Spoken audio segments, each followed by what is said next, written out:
Assalamualaikum, halo teman-teman semuanya. Kembali lagi di channel ini yang akan menemani teman-teman belajar matematika. Pada kali ini kita akan membahas materi tentang kombinasi. Apa itu kombinasi? Kombinasi adalah susunan dari semua atau sebagian unsur dari suatu susunan tanpa memperhatikan susunan unsur.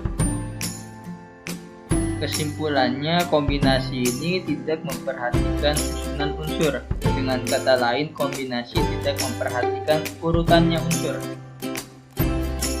Misalnya seperti ini. Susunan unsur AB akan dianggap sama dengan susunan unsur BA dalam kombinasi seperti ini. Tidak memperhatikan susunannya, baik yang duluan A ataupun yang duluan B, karena keduanya terdapat huruf A dan huruf B, maka kedua susunan ini dianggap satu, hitungannya itu satu karena sama. Rumus kombinasi. Dalam penulisannya, kombinasi itu ditulis seperti ini: N kombinasi R atau NCR, yang rumusnya sama dengan N faktorial per R faktorial dikali N R faktorial. Faktorial sendiri itu ialah sebuah perkalian bilangan-bilangan asli dari angka N hingga angka 1. Misalnya N ini kita ganti dengan angka berapa ya? 3 faktorial. 3 kita ganti warna kemudian beratan 3 faktorial, berarti nilainya 3 dikali 2 dikali 1 sama dengan 6. Ketika N nya kita ganti 5, sama saja 5 faktorial. Faktorial tandanya tanda seru, jangan sampai lupa. Nilainya 5 dikali 4 dikali 3 dikali 2 dikali 1. Kembali lagi ke penulisan kombinasi. Mungkin dalam buku-buku kita sering melihatnya penulisan seperti ini: NCR, N kombinasi R. Tetapi ada beberapa artikel juga yang menuliskan kombinasi ini dengan lambang yang berbeda. Misalnya N-nya kita taruh di atas, NCR. Ini sama aja ya, tidak masalah walaupun berbeda seperti ini. Tapi kita juga ada yang melihat bahwa penulisan kombinasi hanya menggunakan tanda kurung seperti ini. Buka kurung, N di atas, R di bawah, tutup kurung. Nah, ini ada juga yang menganggapnya penulisan kombinasi seperti ini pada materi-materi lain. Perlu kita ingat juga bahwa nilai N biasanya lebih besar dari R. Jadi N lebih besar sama dengan R. Kalau kita menemukan dua angka, misalnya 5 dan 3, berarti N-nya itu 5, R-nya 3. Contoh 5 kombinasi 3. Berarti yang jadi N itu 5 faktorial per 3 faktorial dikali 5 dikurang 3, 2 faktorial. Seperti ini. Baik, kita lanjut. Contoh soal yang pertama. Ada 5 siswa baru yang belum saling mengenal satu sama lain.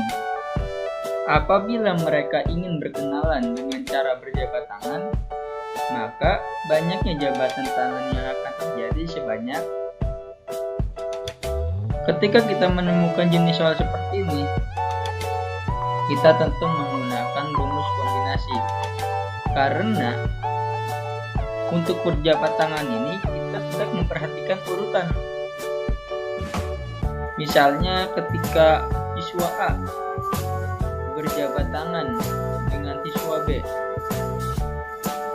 itu sama halnya ketika siswa B berjabat tangan dengan siswa A, dianggap satu.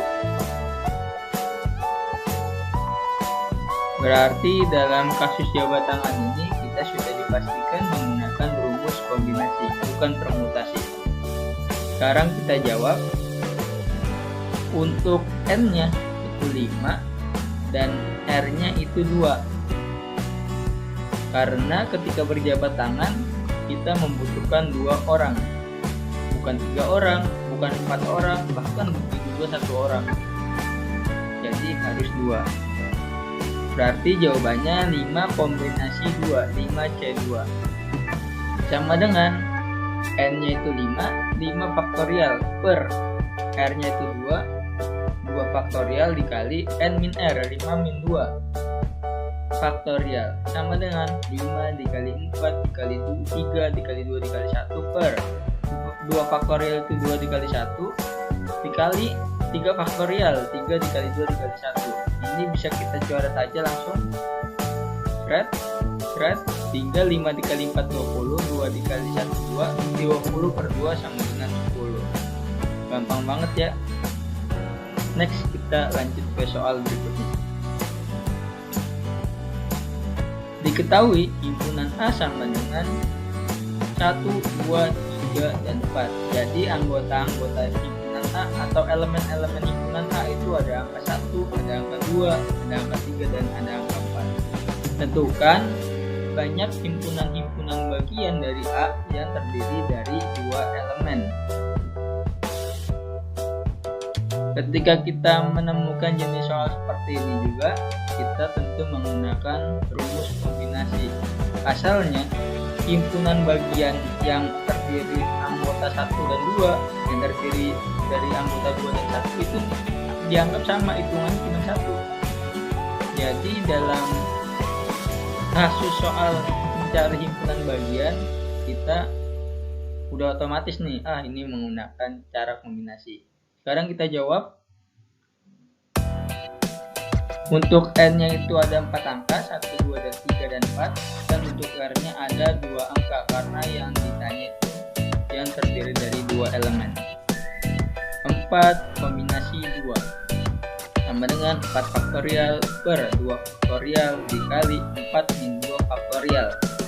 4 faktorial itu 4 dikali 3 dikali 2 dikali 1 per 2 faktorial dikali 2 faktorial. Nah, di atas kita tidak perlu menuliskan 2 dikali 1 juga nggak apa-apa, kita tulis aja 2 faktorial mentok, sehingga di sini langsung kita coret biar nggak panjang aja sih sebenarnya.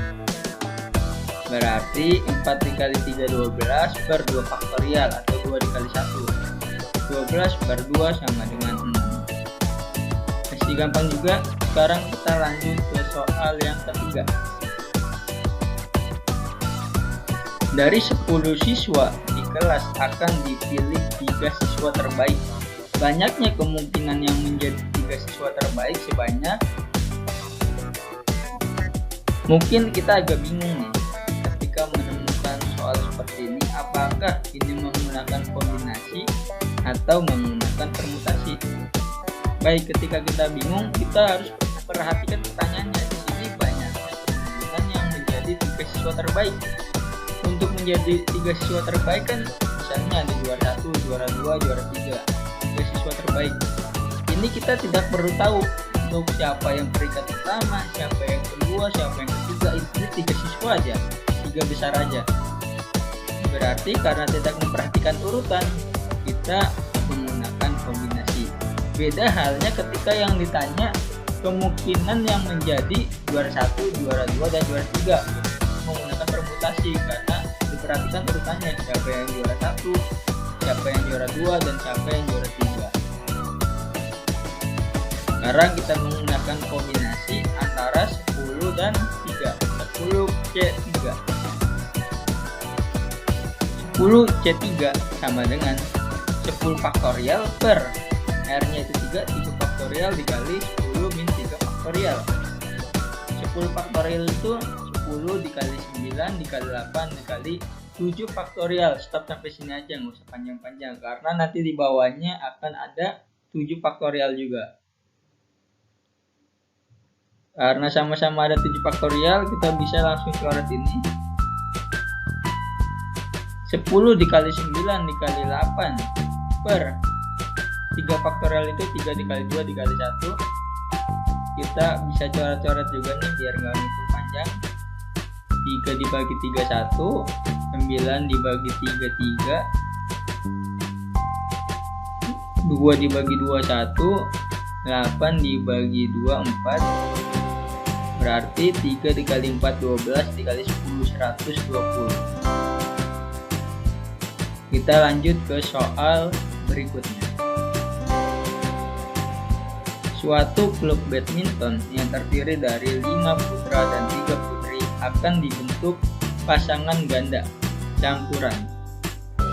Berapakah banyak pasangan ganda campuran yang dapat dibentuk? Kita coba perhatikan kalimat ini. Pasangan ganda campuran itu artinya ada cowok satu, ada cewek satu. Satu putra, satu putri. Sekarang kita gunakan rumus kombinasi. Putra itu ada 5. Sedangkan kita akan mengambil 1 untuk dijadikan pasangan dengan yang putri yang 1. Berarti 5 kombinasi 1 dikali yang putrinya ada 3, 3 kombinasi 1. Seperti ini. Sama dengan 5 kombinasi 1 berarti 5 faktorial per 1 faktorial dikali 4 faktorial. Kita kalikan dengan 3 kombinasi 1. 3 faktorial per 1 faktorial dikali 3 min 1 atau 2 faktorial. Kita bisa coret aja. Yang 5 faktorial itu 5 dikali 4 faktorial karena di bawah sudah 4 faktorial. Kita coret dikali dengan 3 dikali 2 faktorial. Karena di bawahnya sudah ada 2 faktorial juga, kita coret. Jadi jawabannya 5 dikali 3 sama dengan 15. Coba kita ganti soalnya, kita ganti pertanyaannya. Yang di sini banyak pasangan putra, ganda putra. Campurannya kita ganti dengan putra. Berarti kita tidak usah melihat banyakkah siswa yang putri. Kita cukup jawabnya dengan begini saja. Putra ada 5, berarti 5 ganda itu 2, kombinasi 2. 5 faktorial per 2 faktorial dikali 5 min 2 itu 3 faktorial. Bisa dihitung sendiri. Mudah-mudahan dalam pembelajaran kombinasi hari ini bisa dipahami dengan mudah. Semangat untuk melaksanakan ujiannya nanti. Terima kasih. Wassalamualaikum warahmatullahi wabarakatuh. Bye bye.